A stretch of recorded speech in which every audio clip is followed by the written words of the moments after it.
Semarak HUT ke-80 Republik Indonesia di Desa Cepaka, Tabanan, berlangsung meriah lewat kolaborasi bersama Koko Development Group.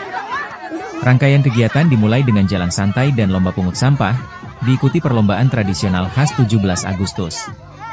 Dalam momentum ini, Koko menyerahkan 1 unit mobil emergency untuk mendukung kebutuhan medis dan keadaan darurat warga desa. Tak hanya itu, Koko juga menghadirkan program inovatif pirolisis, yang mampu mengolah sampah plastik menjadi bahan bakar ramah lingkungan. Mesin ini diharapkan menjadi solusi pengelolaan sampah sekaligus peluang ekonomi baru bagi masyarakat. Perayaan kemerdekaan tahun ini menjadi simbol awal kolaborasi berkelanjutan antara Koko Development Group dan Desa Cepaka, dengan visi membangun lingkungan, ekonomi, dan budaya yang lebih lestari. Pas tanggalnya jatuh tanggal 17 hari Minggu. Dan jadi kali ini kita melakukan kegiatan hanya 1 hari aja, hari Minggu ini. Kemudian kegiatan juga adalah bekerjasama antara Desa Cepakel, ada dinas dengan Koko Development Group. Ya, jadi Koko Development Group karena mempunyai properti di sini, yaitu Amazon yang sedang dibangun, ya sehingga Koko banyak berpartisipasi mengenai acara-acara di Desa Cepakel. Nah, hari ini acara dari pagi sampai siang saja, tadi yang sudah diisi dengan jalan santai, kemudian juga pembentangan kain merah putih sepanjang 500 meter yang dibawa dari warga sambil jalan santai, nanti dia di video drone-nya. Kemudian habis itu acara ini lomba-lomba, kemudian ada senam, nanti acara inti juga penyerahan CSR oleh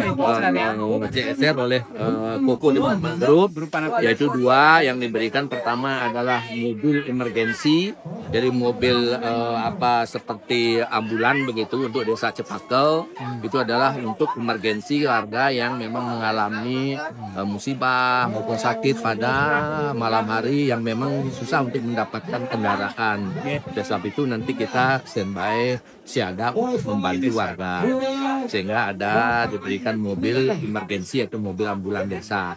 Itu yang diberikan oleh Koko. Kedua adalah nanti membuat mesin pengolahan sampah plastik yang sekali pakai, ya, sehingga itu bermanfaat untuk dirubah menjadi BBM, jadi bahan bakar minyak, ya, menjadi seperti pertalite, kemudian kayak solar begitu.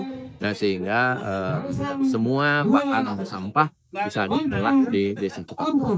Mesinnya sudah ada, tinggal kan perlu tempat, perlu lahan untuk membuat dan mendirikannya. Ya, itu sudah siap mesinnya, tinggal nanti dikondisikan untuk pembangunan.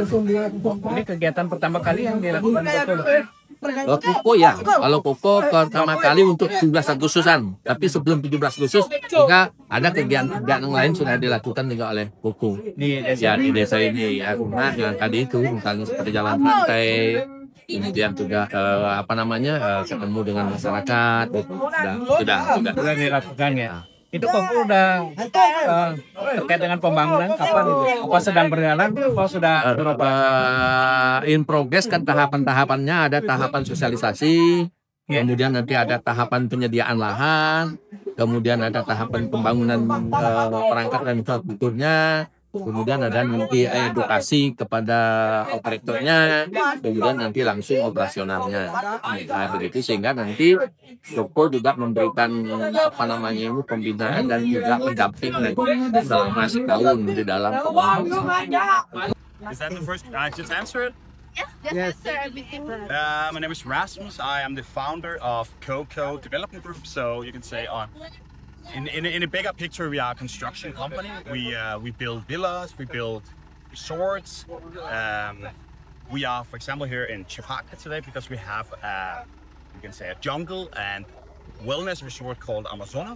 And second of all, we are here today because we are celebrating the Independence Day of both Indonesia, but also in general, we are celebrating, let's say, the collaboration between Koko and Cepaka as a village. Let's say symbolize one of our initiatives to really showcase that we are here to listen.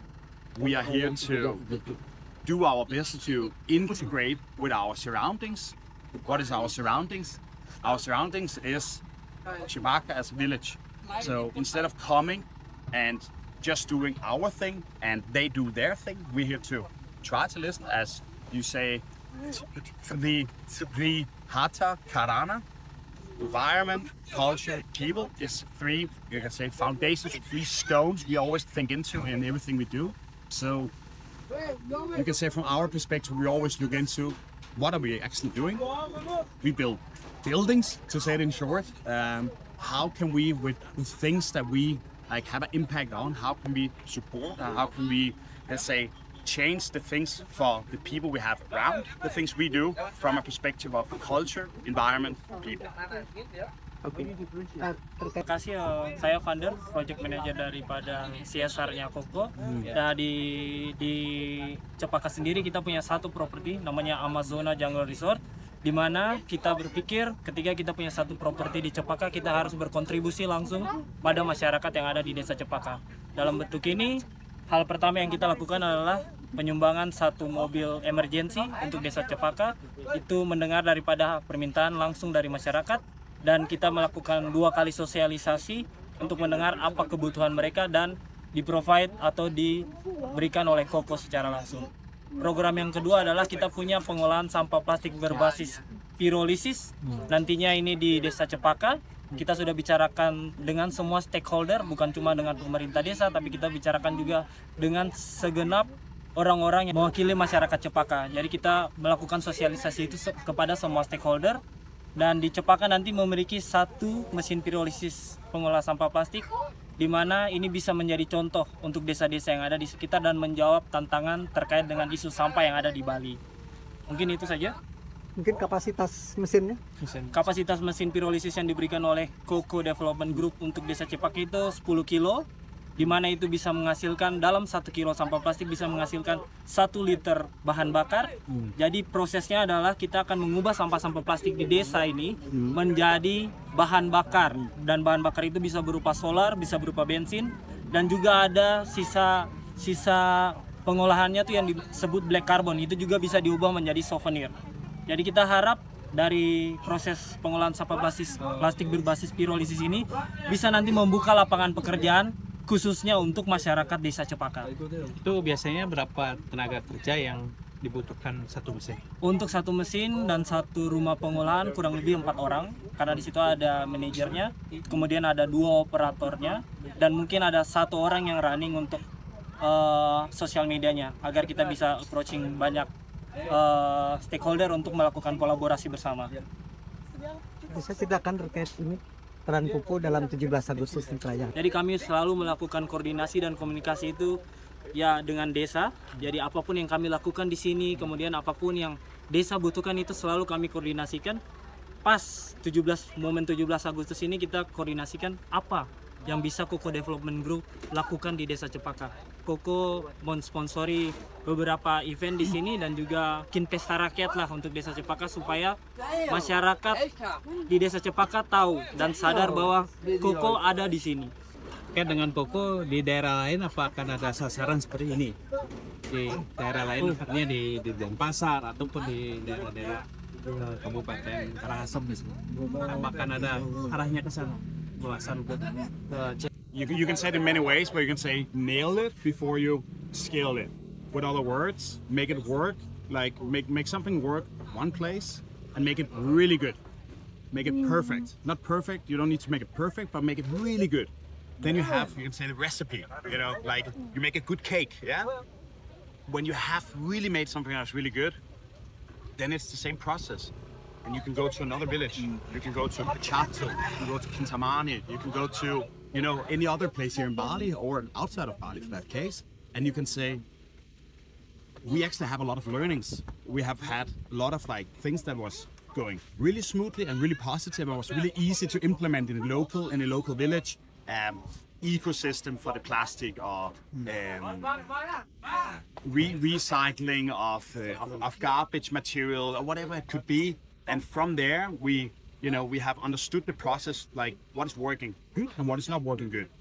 Could be the logistic in regards to getting it from the village and getting it to the right places and so on. So from my point of view, it's always saying, let's look at Cepaka as the beginning. Let's look at Cepaka as an example of a You know, we are here to learn, we're here to listen. Mostly important, we're not here to come and say, hey, we believe this is good. We're here to listen. Listen. So not one fits all. We can be in Pichato and we will be sitting with the Bancha and the local neighborhood, the local village. And maybe they have a whole other ask. Maybe they have a whole other picture of, you know, what they see as the future for Pichato, which is not the same. So I think it's always important to, most important to just to listen. Semua stakeholder yang ada di Provinsi Bali. Melalui kesempatan ini, kami mungkin berharap kepada pimpinan daerah level kabupaten dan level provinsi, kita bisa audiensi bersama terkait masalah sampah dan Koko siap menjadi solusi untuk permasalahan sampah yang ada di Bali. Ketika bisa terjalin kolaboratif antara semua stakeholder, saya rasa masalah sampah di Bali minimal bisa berkurang. Karena sistem yang kita konsepkan untuk Desa Cepaka adalah kita mengajarkan masyarakat untuk tidak membuang sampah lagi di tempat pembuangan akhir, tapi bagaimana sampah plastik atau sampah limbah rumah tangga itu bisa diselesaikan level desa. Jadi saya harapkan melalui kesempatan ini, Koko bersama pemerintah bisa bekerja sama dan berkolaborasi untuk menyelesaikan dan menjadi solusi masalah sampah.